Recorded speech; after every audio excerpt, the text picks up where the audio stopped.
भाजपा युवा मोर्चा के राष्ट्रीय अध्यक्ष तेजस्वी सूर्या मेरठ पहुंचे हैं। मोदी जी की सरकार के 9 साल का जो अभियान है जनसंपर्क का, उसको आगे बढ़ाने के लिए मेरे साथ मौजूद हैं तेजस्वी जी। 24 का चुनाव अब बिल्कुल पास है, कितनी बड़ी चुनौती खास करके उत्तर प्रदेश जैसे बड़े राज्य में?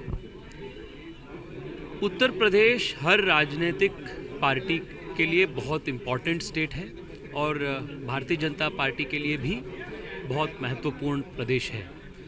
और पिछले 2 इलेक्शंस में, वो 14 हो या 2019 के इलेक्शंस हो, उत्तर प्रदेश के जनता, विशेष रूप में उत्तर प्रदेश के युवा, महिला और गरीब, मोदी जी को खूब खूब आशीर्वाद दिए हैं। उनके आशीर्वाद के कारण से ही आज दिल्ली में पूर्ण बहुमत की नरेंद्र मोदी जी के नेतृत्व की सरकार है।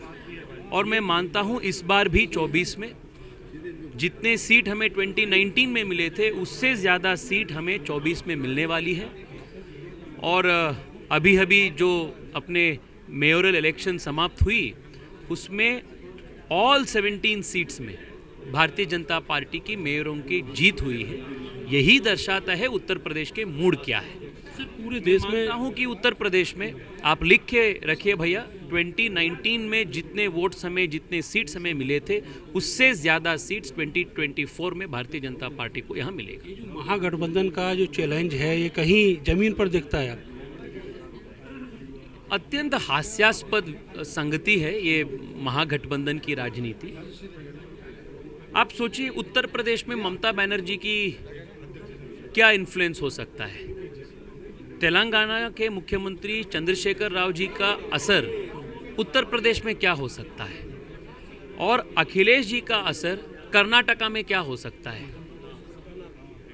ये महागठबंधन जो है वो पेपर पे है, इसका राजनीतिक इम्पैक्ट ज़मीन पे ज़ीरो है। और इन सभी पार्टियों के जो कुशासन था, उसको जनता ने नज़दीकी से देखे हैं। और उसके कंपैरिजन में मोदी जी के 9 साल का सुशासन भी जनता देखी है। मैं मानता हूं इस कंपैरिजन को देखकर जनता रिकॉर्ड हैट्रिक टर्म के लिए मोदी जी को फिर एक बार आय के करेंगे। अभी जो राहुल गांधी विदेश गए हैं, उन्होंने कहा कि जो सरकार राम और हनुमान के नाम पे वोट मांगती हो युवाओं को, वो कैसे रोजगार दे सकती है? भाई साहब, जो खुद बेरोजगार है, वो दूसरे युवाओं के रोजगार या बेरोजगारी के ऊपर टिप्पणी करना उचित नहीं है। और आजकल अखिलेश जी हो या राहुल जी हो, अपने खुद के राजनीतिक बेरोजगारी को आम युवाओं के बेरोजगारी के रूप में कंफ्यूज कर रहे हैं। पिछले 9 साल में जिस प्रकार का युवाओं को केंद्रित कर विकास करने का प्रयास जो हुआ है मोदी जी के नेतृत्व में, वो अभूतपूर्व है। आज पूरे विश्व में भारत सबसे तेज गति में बढ़ रहा आर्थिक शक्ति है। इसके पीछे युवाओं का शक्ति है, युवाओं का परिश्रम है। और राहुल गांधी से मेरा आग्रह यही है कि वो एक प्रकार का एनआरआई पॉलिटिशियन बन चुका है। जितना समय राहुल गांधी जी देश के बाहर बिताता है, उससे ज़्यादा समय उनको देश में बिताना ज़रूरी है। देश को समझने के लिए सिर्फ 40-50 दिन का भारत जोड़ो यात्रा करने से देश को, देश के गांव-गांव को और देश के युवाओं के आशा आकांक्षाओं को समझने का प्रयास संभव नहीं है।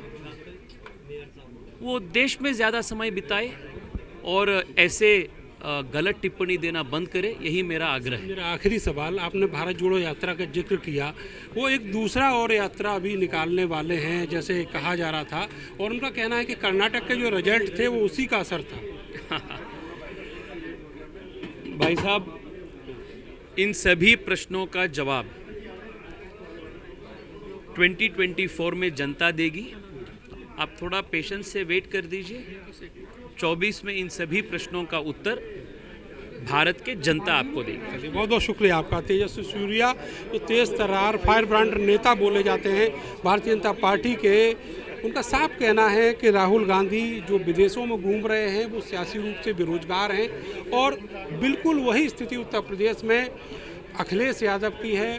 बेहतर होगा कि वो जनता से जुड़े तो उनको ज़मीनी असलियत का पता चलेगा। लेकिन चैलेंज जो है वो 2024 लोकसभा को लेकर है।